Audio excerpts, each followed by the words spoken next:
ವಿಡಿಯೋನ ಶುರು ಮಾಡುವ ಮೊದಲು ಇವತ್ತಿನ ದಿನ ನಾವು ಪ್ರಮೋಷನ್ ಮಾಡುವ ಚಾನಲ್ ನೇಮ್ ಬಂದು ಉಮೇಶ್ ಚಾನಲ್ ಕನ್ನಡ ಮೋಟಿವೇಶನಲ್.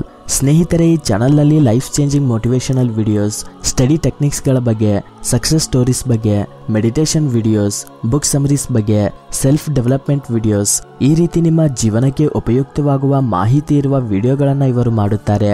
ಸ್ನೇಹಿತರೆ, ಈ ಚಾನಲ್ ನಿಮಗೆ ತುಂಬಾ ಸಹಾಯ ಆಗುತ್ತೆ ಅಂತ ಹೇಳ್ತಾ ಈ ಚಾನಲ್ ಲಿಂಕ್ ನ ಕೆಳಗಡೆ ಡಿಸ್ಕ್ರಿಪ್ಷನ್ ಅಲ್ಲಿ ಕೊಟ್ಟಿರ್ತೀನಿ. ಸಬ್ಸ್ಕ್ರೈಬ್ ಮಾಡ್ಕೊಂಡು ಹಾಗೆ ಡೈಲಿ ಫಾಲೋ ಆಗೋದಕ್ಕೆ ಟ್ರೈ ಮಾಡಿ. ಹಾಯ್ ಫ್ರೆಂಡ್ಸ್, ಹೇಗಿದ್ದೀರಾ? Welcome to knowledge for life in Kannada channel. ನೋಡಿ ಸ್ನೇಹಿತರೆ, ತುಂಬಾ ಜನ ಗಂಟೆಗಟ್ಟಲೆ ಓದ್ತಾ ಇರ್ತಾರೆ. ಇವತ್ತು ಓದಿದ್ದನ್ನ ನಾಳೆ ಹೇಳು ಅಂದ್ರೆ ಅವರಿಗೆ ನೆನಪಿರಲ್ಲ. ನಾವು ಓದಿದ್ದು ನಮ್ಮ ಮೈಂಡ್ಗೆ ಹೋಗಿ ತುಂಬಾ ದಿನಗಳು ನೆನಪಿರಬೇಕು ಅಂದ್ರೆ ನಾವು ಓದುವ ಪ್ರದೇಶ ತುಂಬಾ ಮುಖ್ಯ ಪಾತ್ರವನ್ನ ವಹಿಸುತ್ತದೆ. ಹಾಗೇನೆ ನಾವು ಓದುವ ಮೊದಲು ಕೆಲವು ಜಾಗ್ರತೆಗಳನ್ನ ತೆಗೆದುಕೊಳ್ಳುವುದರಿಂದ ಓದಿದ್ದು ಮೆದುಳಿಗೆ ಸೇರುತ್ತದೆ. ಅವು ಏನು ಅಂತ ನಾವು ಇವತ್ತಿನ ವಿಡಿಯೋದಲ್ಲಿ ತಿಳಿದುಕೊಳ್ಳೋಣ. ನೀವು ಓದ್ಬೇಕು ಅನ್ಕೊಂಡಾಗ ನಿಮ್ಮ ಮನೆಯವರಿಗೆ ಹೇಳಿ, ನಾನು ಓದ್ಕೊಳ್ತಿದ್ದೀನಿ, ನನ್ನನ್ನ ಡಿಸ್ಟರ್ಬ್ ಮಾಡಬೇಡಿ ಅಂತ ಹೇಳಿ. ಇಲ್ಲಾಂದ್ರೆ ನೀವು ಓದುವಾಗ ಮನೆಯವರಿಗೆ ಏನಾದ್ರೂ ಅವಶ್ಯಕತೆ ಇದ್ದಾಗ ನಿಮ್ಮನ್ನ ಕರೆಯಬಹುದು. ಅದರಿಂದ ನೀವು ಓದಿನ ಮೇಲೆ ಗಮನ ಕೊಡೋಕ್ಕಾಗಲ್ಲ. ಹಾಗೇನೆ ಓದುವಾಗ ನಿಮ್ಮ ಮೊಬೈಲ್ ಫೋನ್ಸ್ ನ ಸ್ವಿಚ್ ಆಫ್ ಮಾಡಿ.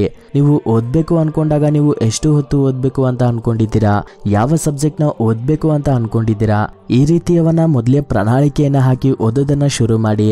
ನಿಮಗೆ ಸ್ಟಡಿಗೆ ಸಂಬಂಧಿಸಿದ ಬುಕ್ಸ್ ಎಲ್ಲವನ್ನು ನಿಮ್ಮ ಕೈಗೆ ಎಟಕುವ ಹಾಗೆ ಇಟ್ಕೊಂಡು ಕೂತ್ಕೊಳ್ಳಿ. ಹಾಗೇನೆ pen and rough note book ನ ನಿಮ್ಮ ಹತ್ರನೇ ಇಟ್ಕೊಳ್ಬೇಕು. ಅದರಿಂದ ನಿಮ್ಮ ಸಮಯ ವೃಧಾ ಆಗಲ್ಲ, ನಿಮ್ಮ ಸ್ಟಡಿಗೆ ಡಿಸ್ಟರ್ಬ್ ಕೂಡ ಆಗಲ್ಲ. ಹಾಗೇನೆ ತುಂಬಾ ಜನ ಓದುವಾಗ ತಲೆಯನ್ನ ಆ ಕಡೆ ಈ ಕಡೆ ಅಂತ ಅಲ್ಲಾಡಿಸ್ತಾ ಇರ್ತಾರೆ. ಹಾಗೆ ಅಲ್ಲದೆ ತಲೆನ ಅಲ್ಲಾಡಿಸದೆ ಕೇವಲ ಕಣ್ಣನ್ನ ಮಾತ್ರವೇ ನಮ್ಮ ಓದುವ ವಾಕ್ಯಗಳ ಮೇಲೆ ದೃಷ್ಟಿ ಇಡೋದ್ರಿಂದ ವೇಗವಾಗಿ ಓದೋದಕ್ಕೆ ಮತ್ತು ಏಕಾಗ್ರತೆಗೆ ಸಹಾಯವಾಗುತ್ತದೆ. ನೀವು ಓದ್ಬೇಕು ಅನ್ನೋ ಪ್ರದೇಶ ತುಂಬಾ ನಿಶಬ್ದವಾಗಿ, ಯಾವುದೇ ರೀತಿ ಡಿಸ್ಟರ್ಬ್ ಇಲ್ಲದೆ ಇರೋ ರೀತಿ ನೋಡ್ಕೊಳ್ಳಿ. ನೀವು ಓದುವ ಪ್ರದೇಶದಲ್ಲಿ ಒಂದು ಸ್ಟೂಲ್ ಆಗ್ಲಿ ಅಥವಾ ಟೇಬಲ್ ಆಗ್ಲಿ ಇರೋ ರೀತಿ ನೋಡ್ಕೊಳ್ಳಿ. ಮಂಚದ ಮೇಲೆ ಮಲಗಿಕೊಂಡು ಓದ್ಬೇಡಿ. ಹೀಗೆ ಮಾಡೋದ್ರಿಂದ ನಿಮ್ಮ ಏಕಾಗ್ರತೆಗೆ ಹೊಡೆತ ಬೀಳುತ್ತೆ. ಹಾಗೇನೆ ನೀವು 2-3 ಗಂಟೆ ಕಂಟಿನ್ಯೂ ಆಗಿ ಓದೋದಕ್ಕಿಂತ 1 ಗಂಟೆ ತುಂಬಾ ಚುರುಕಾಗಿ ಓದೋದೇ ಮೇಲು. ನೀವು ಜಾಸ್ತಿ ಓದ್ಬೇಕು ಅಂದ್ರೆ 10-15 ನಿಮಿಷ ವಿಶ್ರಾಂತಿ ತಗೊಂಡು ಮತ್ತೆ ಓದೋದು ಉತ್ತಮ. ಹಾಗೇನೆ ನೀವು ಊಟ ಮಾಡಿದ ತಕ್ಷಣ ಓದೋದು ಒಳ್ಳೆಯದಲ್ಲ. ಹಾಗೆ ಓದುವುದರಿಂದ ನಿದ್ದೆ ಬೇಗ ಬರುವ ಅವಕಾಶ ಇರುತ್ತೆ. ಊಟ ಮಾಡಿದ ನಂತರ ಸ್ವಲ್ಪ ಹೊತ್ತು ವಾಕಿಂಗ್ ಮಾಡಿ, ನಂತರ ಒಂದು ಅರ್ಧ ಗಂಟೆಗೆ ಓದೋದನ್ನ ಶುರು ಮಾಡಿ. ನೀವು ಸ್ಟಡಿ ಮಾಡುವಾಗ ಈ ಟಿಪ್ಸ್ ನ ಫಾಲೋ ಆದ್ರೆ ನಿಮ್ಮ ಓದಿಗೆ ಯಾವುದೇ ರೀತಿ ಡಿಸ್ಟರ್ಬ್ ಆಗದೆ ಏಕಾಗ್ರತೆಯಿಂದ ಓದ್ತೀರಾ. ಸೊ ಇದು ಸ್ನೇಹಿತರೆ ಇವತ್ತಿನ ವಿಡಿಯೋ. ಮತ್ತೊಂದಿನ ಮತ್ತೊಂದು ಹೊಸ ಟಾಪಿಕ್ ಜೊತೆ ನಿಮ್ಮ ಮುಂದೆ ಇರ್ತೀನಿ, ನಿಮ್ಮ ಸಹೋದರ. Thank you for watching this video.